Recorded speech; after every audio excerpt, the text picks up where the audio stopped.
Hey, what's up YouTube, my fellow motorcycle enthusiasts? It's been a long time since my last video and I've changed an awful lot on this thing since then. So I figured I'd roll this thing out in the driveway, go over in detail all the stuff I've changed and modified and replaced. So I warn you, this will be a long video, but for those guys that actually care, they'll have some info in here for you. Let's get started.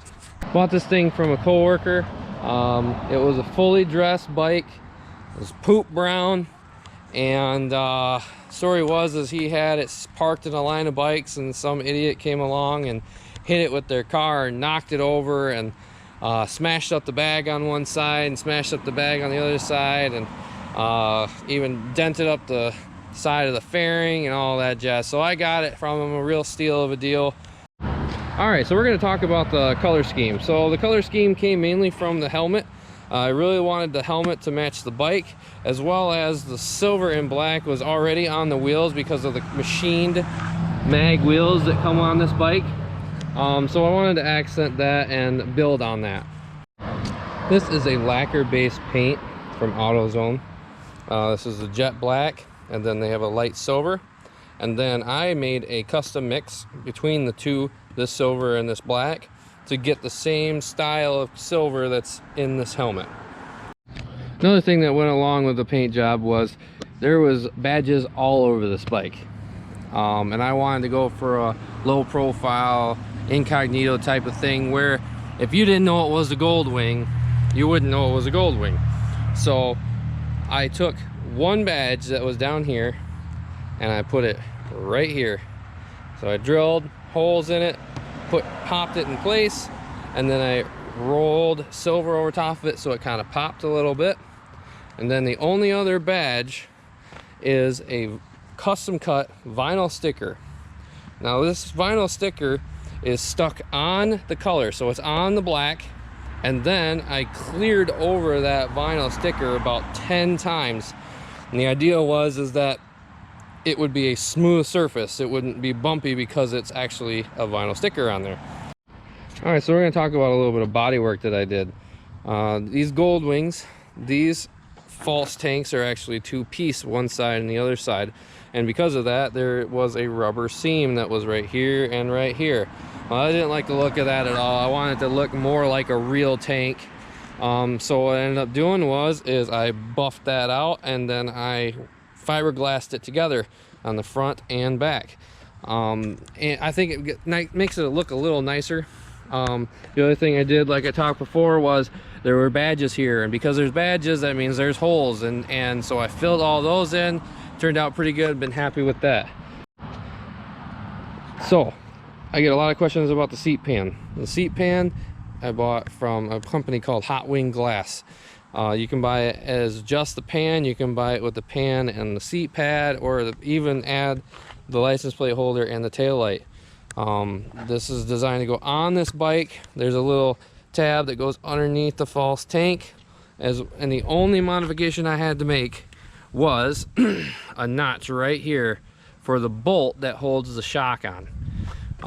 And then that was a little bit of, okay, figure out where you want this to sit. Once I figured that out, you just notch it deeper or shallower depending on what you want it to look like. I've been really happy with this seat. It's a bit stiff, but you wear these edges in a little bit with your legs. It's pretty comfortable. You wouldn't want to ride across country with it, but I like it. All this black, all this is all powder coated. I do that myself in my garage, and if you can see, so there's the silver, right? Well, what I ended up doing is I powder coated the whole thing silver, and then I went in and I brushed the powder coat off the edges and off the faces, and then cleared over that. So there's no bare metal here. It's all cleared over so it doesn't corrode. Same with over in the front here. It's all black gloss powder coat with a gloss clear over it after this is done. All done by hand to achieve that silver and black look. The front forks are off of a 1981. The reason was is the 83s came with a dive dampening system, which in there was a crap ton of brackets and awful, disgusting looking stuff up here that it just did not look good on this bike at all. And plus, with all the weight I took off of it, the whole dive dampening thing was almost not needed at all. And I ended up taking and putting these in a lathe, and I turned the nubs off that hold the fender, just to give it a nice sleeker look to it. The only major modification I had to do was these brakes are not exactly the same size as the ones that were on the 83s, so I had to hand trim the brake pads to match the disc. Otherwise I would have been like rubbing on these little pins in here and not here. Otherwise they work great and have not had an issue, and they look pretty good too. Another awesome modification that I'm loving is these pegs. So I went to the local bike scrapyard and I found these pegs, which were off of a four-wheeler, and they're nice and wide this way, so you can sit my middle of my foot in here and comfortable riding. And I got the grip. They're low profile, so I can take corners tighter. What I ended up doing was taking those big old bricks that come on these bikes, and I lopped them off right where this shaft meets that brick, and then I welded these on here nice and tight and strong, not had an issue. And then these are all custom powder coated. Both the front and rear brakes are all powder coated. They've been completely torn down, cleaned up, powder coated, rebuilt, and they are working awesome, and they really make it stand out. They're very hot rodish looking when you look at the bike as a whole. Not a whole lot's been done to the wheels. I did take them off. I cleaned them extremely well, hand polished the machining so that they stood out more, and then I put about 3 layers of enamel clear on these things, and they stay nice and clean all the time now. All I have to do is hose them off and they're good to go. The rear diff is nothing more than rattle can enamel, but it is holding up really well, especially with the exhaust where it is. It getting a lot of flow here and hitting all this. All I got to do is hose it down and wipe it off, and it's good to go. Speaking of the exhaust, these are handmade. What I did is I took the downpipes and cut them off right after they came together. I took exhaust pipe from like an automotive exhaust pipe just from AutoZone, and I put it on there in an angle that I really liked. I like the way they kind of go up just so a little bit, and not only do they go up, but they poke out just a little bit. I didn't want it to distract from the bike, but to accent the bike. You might notice that the color seems really weird on the wrap. That color was like a tan when I put it on, and all that discoloration is just from the heat. It did not discolor evenly. I've not been happy with that, but as much work as it was to put on there, I figured I'd just ride it until they start falling apart, replace them with something better. As far as the tailpipes go, they have Vance & Hine baffles in them. There is no cross pipe. They are true duals. The Vance & Hines are not through pipes. They have some insulation wrapped around them with a blocker plate. It's loud, but it's not too loud. It's got a nice grumble to it. The rear shocks are from Dime City Cycles. They are 14-inch long springs, and the main reason for that is that the ride height, I wanted it to ride nose down, a more aggressive look. And so when I get on the bike, the nose is about 1.5 inches down from where it is now. The springs are a bit stiff, so you get a nice little this going on. It looked great driving down the road. This is a 7-inch headlight, and I bought the bucket and the bucket was all chrome. And so what I ended up doing was I wanted it to not stand out. I let the ring be chrome, and I took this, sandblasted it, powder coated that, so it was a nice gloss black to match the rest of the bike. Then I found these online. I actually had to order them from England. They were about this much longer. And the evolution of this bike, I've had gauges in at least 3 different positions. So I've had this headlight out farther, and now I've managed to cut it back because of the smaller gauges, and bring that in so it's a nice tighter look to them and fits this way better that way. So this has been redone and re-powder coated. The handlebars are Clubman bars I bought on eBay. They've been working great. I like the idea of clip-ons. I like the look of them. The problem was with this bike, because of the way the triple tree is, I would have had to have a completely new triple tree because of this post here. So Clubman's utilize this really well without having to do a lot of modifications. Drop the bars down. Major downside to this type of bar, at least on this bike, is the turn radius. I ended up having to do a custom job. Let's see if we can see it here. This bolt in here is actually a turn limiter.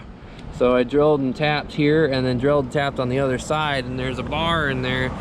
As you turn, it hits, and this handlebar right here comes within like a ½ inch of hitting this tank, and it's tight, but it gets the job done. All right, so we're going to talk about the grips and the side view mirrors. I found them both on eBay. They've been working really good for me, and I like the aesthetic of the side view mirrors as they don't stick out very far, because I want to accent the engine sticking out, which is kind of a unique thing other than BMW. So the gauges are from Dime City Cycle. They are white face with illumination of blue, and they are great. I love these things. I ended up having to make a custom bracket, and if you can see in here, the bracket actually caps off in here where the key used to be, and then there is a slight bend in it so that the gauges sit more flat, and they kind of box in this area right here. Gives it a nice good look to it. So I talked about moving the key. Made a custom metal bracket underneath here that mounts to the key switch. This is the original key switch to the bike. Original key. Saw no reason to replace it, but relocated it. Looks cool. It's out of the way. It cleans up the dash area. The other thing I added here was a new bracket with a waterproof switch. Now this waterproof switch, it turns on and off the illumination of the gauges. I do not like the blue on these gauges. It is really bright, obnoxious blue. And honestly, if I was to critique one thing from Dime City, is this should have been like a light white or an amber color, not blue. It's very distracting riding. It actually kind of hurts your eyes a little bit to ride with this thing shining right in your face while you're driving. I'd love to see you guys come out with a different version of this with a white light behind it. The LEDs in here, they're awesome and bright, and they work great, but you can see in broad daylight how bright that blue is, and at night it's even worse. Of course, I want to be legal, so I have turn signals. I put LED strips along here and along the frame right here, and they are bright and they work awesome. You guys can hear I've got a very obnoxious beeping noise. A friend of mine gave me a buzzer from a computer that I wired into this indicator light. It's up underneath here, because you know, you don't want to be that moron that's riding around your blinker on because you're too worried about how fast you're going or where the cops are. This is actually a little fun powder coating experiment. So this is 2 different powder coat colors. I powder coated it all black, and then I took red powder coat and just dusted it in all the engraving and all the little grooves here. This is a on the fly modification, so I don't know about you guys, but I got size 12 feet, and my toe was rubbing on that exhaust pipe, and it ended up wearing a hole in the wrap. So what I did is I took this chrome piece off of the original muffler, and I strapped it on the top, and I strapped it on the bottom, and positioned it in a way that my toe now rubs on the metal and not on the exhaust wrap.